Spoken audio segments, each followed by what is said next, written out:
Dear friends అందరికీ నమస్కారం. మనం జనరల్గా అందరం మూడో ప్రపంచ యుద్ధం వస్తుందా అని జనరల్గా మనం అందరం మాట్లాడుకుంటాం. ఇప్పుడు దాని గురించి మనము ఒక ఆలోచిస్తాం. అసలు మూడో ప్రపంచ యుద్ధం వస్తుందా అనే దాని గురించి ఒకసారి మనం తెలుసుకుందాం. 2014 నుంచి రష్యాకు ఉక్రెయిన్కు గొడవ స్టార్ట్ అయింది. ఎందుకు స్టార్ట్ అయింది? రష్యా ఉన్న నాయకుడు మంచోడు కాదు, పుతిన్. అందుకని ఆయన మీద అటాక్ చేయడానికి ఈ ప్లాన్ చేశారు. రష్యా దేశంలో ఉన్న నాయకుడు మంచోడు కాదు, నియంత ఆ నియంత ఏం చేస్తున్నాడు? 30 దేశాలకు, యూరోపియన్ దేశాలకు 30 దేశాలకు గ్యాస్ సప్లై చేస్తుండు. దగ్గర 40% తక్కువ రేటుకు సప్లై చేస్తున్నాడు. 30 దేశాలు అంటే దాదాపు 100 కోట్లు. 100 కోట్ల జనాభా, common people. Nord Stream pipeline Russia నుంచి యూరోపియన్ దేశాలకు పోతుంది.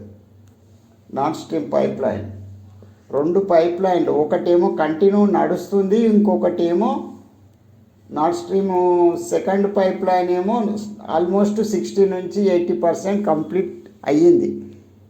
ఇంకా కొంచెం అయితే అది కూడా ఓపెన్ అవుతుండే.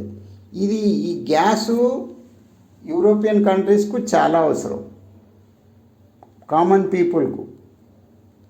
ఈ చలి ప్రదేశాలు కాబట్టి 30 దేశాలు 100 కోట్ల జనాభాకు చాలా అవసరం.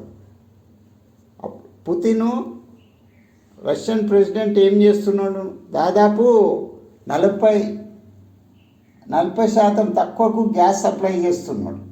అయినా మంచోడు కాదు, కానీ 40%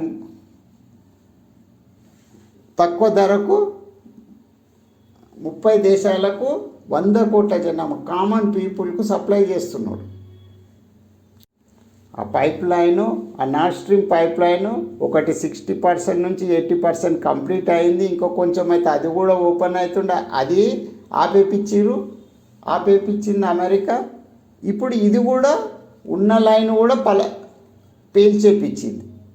అంటే గ్యాస్ కంప్లీట్ 30 దేశాలకు కంప్లీట్ రాకుండా చేసేసింది.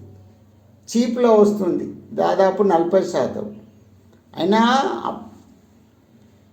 ఆ యూరోపియన్ దేశాల నాయకులు కొంతమంది, ఫ్రాన్సు, జర్మనీ, వీళ్ళంతా, ఇటాలీ, వీళ్ళంతా అయినా అమెరికాకే సపోర్ట్ చేస్తారు. కామన్ పీపుల్కు నష్టం జరుగుతుందనే ఆలోచన వాళ్ళలో కొంచెం కూడా లేకుండా అయిపోయింది. అదేవిధంగా ఇప్పుడు ఇరాన్ మీద అటాక్ చేసింది అదే అమెరికా. అక్కడ 100 కోట్ల జనాభాకు నష్టం కలిగించింది. అక్కడ కొంతమంది యూరోపియన్ నాయకులు అయినా అమెరికాకు సపోర్ట్ చేశారు. ఈరోజు ఇరాన్ మీద దాడి చేసింది. ఇరాన్ మీద దాడి చేస్తే గ్లోబల్ సౌత్ కంట్రీస్ అంటే ఆల్మోస్ట్ 3 కాంటినెంట్లు, 3 ఖండాలకు నష్టం. అంటే 3 ఖండాలు, సౌత్ అమెరికా, మన ఏషియా, ఆఫ్రికా, దాదాపు ఈ 3 ఖండాలకు నష్టం. ఈ మూడు ఖండాల దేశ జనాభా దాదాపు 650 కోట్లు. 650 కోట్లు కామన్ పీపుల్కి ఈరోజు పెట్రోలు, గ్యాసు, డీజిలు అంటే క్రూడ్ ఆయిల్, గ్యాసు అందుబాటులో లేకుండా 650 కోట్ల జనాభాకు అందుబాటులో లేకుండా చేసింది అమెరికా. అక్కడ 100 కోట్లు, ఇక్కడ 650 కోట్లు. ఇప్పుడు ఇది మూడో ప్రపంచ యుద్ధమా, లేకపోతే ఒక అమెరికా, ఇరాను, ఇజ్రాయెల్ గొడవనా? ఇప్పుడు చెప్పిన 650 కోట్ల జనాభాకు ఇంధనము సప్లై కాకుండా చేసింది, ఇప్పుడు ఆటంకపరిచింది. అక్కడ 100 కోట్లు 30 దేశాలు, ఐరోపా ఖండానికి 30 దేశాలకు దాదాపు 100 కోట్ల జనాభాకు గ్యాస్ సప్లై రష్యా నుంచి సప్లై కాకుండా చేసింది. ఇక్కడ ఇరాన్ మీద దాడి చేసి ఈ 650 కోట్లు 3 ఖండాల గ్లోబల్ సౌత్ దేశాలు, 3 ఖండాలకు, ఏషియా, సౌత్ అమెరికా, ఆఫ్రికా, ఈ 3 ఖండాలకు ఈరోజు ఇంధనం సప్లై కాకుండా చేసింది, ఆటంకపరిచింది. కామన్ పీపుల్ 650 కోట్లు, అక్కడ 100 కోట్లు, అంటే దాదాపు 750 కోట్ల జనాభాకు కామన్ పీపుల్ అయిన 750 కోట్ల జనాభాకు ఇంధనం సప్లై కాకుండా ఇప్పుడు ఆటంకపరిచింది. ఇప్పుడు ఇది 3వ ప్రపంచ యుద్ధం ఒక్క అమెరికా చేసిందా, లేకపోతే ఇంకెవరన్నా చేసిరా? అక్కడ అమెరికానే చేసింది. అక్కడ యూరోపియన్ నాయకులంతా సపోర్ట్ చేసింది. ఇప్పుడు ఇరాన్ మీద దాడి చేసినా కానీ ఐరోపా దేశాల నాయకులు కొంతవరకు సపోర్ట్ చేస్తున్నారు ఇప్పుడు కూడా. అమెరికాకు మాత్రము అన్నీ ఉన్నాయి, ఇంధనం ఉన్నది, గ్యాస్ ఉంది, క్రూడ్ ఆయిల్ ఉన్నది, అన్నీ ఉన్నాయి. అమెరికాకు మాత్రం ఒక్క దేశానికి అన్నీ ఉన్నాయి. వాళ్ళ దేశంలో వాళ్ళ కామన్ పీపుల్కు ప్రాబ్లం కాకుండా అన్నీ ఉన్నాయి. అయినా కానీ వాళ్ళ కామన్ పీపుల్ని కూడా వాళ్ళు ఏదో విధంగా ఇబ్బంది పెడుతున్నారు కొన్ని విషయాలలో. ఇప్పుడు ఇది మొత్తానికి ఇది 3వ ప్రపంచ యుద్ధం ఆల్రెడీ స్టార్ట్ అయిపోయినట్టే కదా. మీరే ఆలోచించండి దయచేసి ఒకసారి, ఇది కరెక్టా రాంగా అనేది మీరే నిర్ణయించుకోండి మై డియర్ ఫ్రెండ్స్. 3వ ప్రపంచ యుద్ధం ఆల్రెడీ స్టార్ట్ అయిపోయింది. ఎప్పటి నుంచో స్టార్ట్ అయిపోయింది. ఎప్పటి నుంచో అంటే డాలరు, మనం ఒక వస్తువు కొనాలంటే పక్క దేశం నుంచి ముందు డాలర్ కొనాలి. అప్పటి నుంచే 3వ ప్రపంచ యుద్ధం స్టార్ట్ అయింది. 2వ ప్రపంచ యుద్ధం అయిపోగానే 1974 నుంచి ఏమో ఈ డాలర్ వచ్చింది, ఈ డాలర్ సిస్టమ్ వచ్చింది. అంటే పక్క దేశంలో బంగ్లాదేశ్ నుంచి ఒక 50 కిలోల రైస్ కొనుక్కోవాలన్నా కానీ ముందు ఫస్ట్ డాలర్ కొనుక్కోవాలి. డాలర్ కొనుక్కున్నాకనే మనం రైస్ కొనుక్కోగలుగుతాం. ఇది పరిస్థితి. ఇది ఇప్పుడు 3వ ప్రపంచ యుద్ధం నడుస్తున్నట్టే కదా, మనందరికీ అనుభవిస్తున్న జీవితాలను బట్టి తెలుస్తుంది. దయచేసి ఈ సమస్య గురించి ఆలోచించి దీనికి ఒక పరిష్కారం వచ్చేలా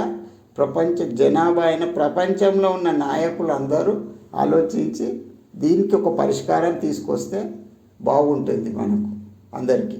ప్రస్తుతం ఇరాన్ నాయకుడు కూడా మంచోడు కాదు, నియంత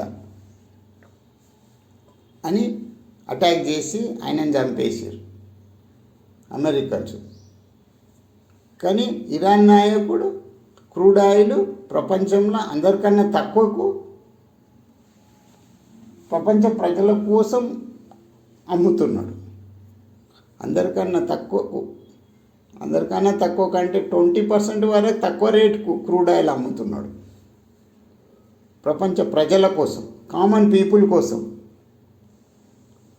వాళ్ళ దేశ ప్రజలని కాపాడుకోవాలని ప్రయత్నిస్తున్నాడు. ఆయన చేసింది తప్పు, అది అంతే. ఆయన చేసింది తప్పు అది.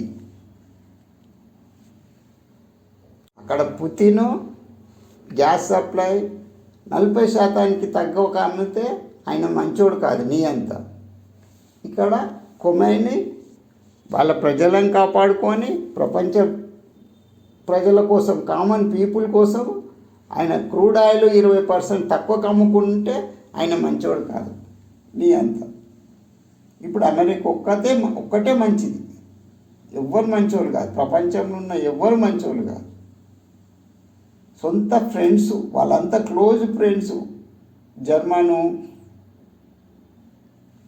ఫ్రాన్సు, ఇటలీ, ఇంగ్లాండు, వాళ్ళంతా వాళ్ళు చాలామంది ఉన్నారు, స్విట్జర్లాండ్, స్వీడన్, వాళ్ళంతా 30 దేశాల ఫ్రెండ్స్ వాళ్ళకు గ్యాస్ సప్లై కాకుండా ఆపేసిండు అమెరికన్స్. అయినా ప్రజాస్వామ్యం అంట, ఇది ప్రజాస్వామ్యం అంట. ఎట్లా అవుతుందో ప్రజాస్వామ్యం మీరే ఆలోచించండి.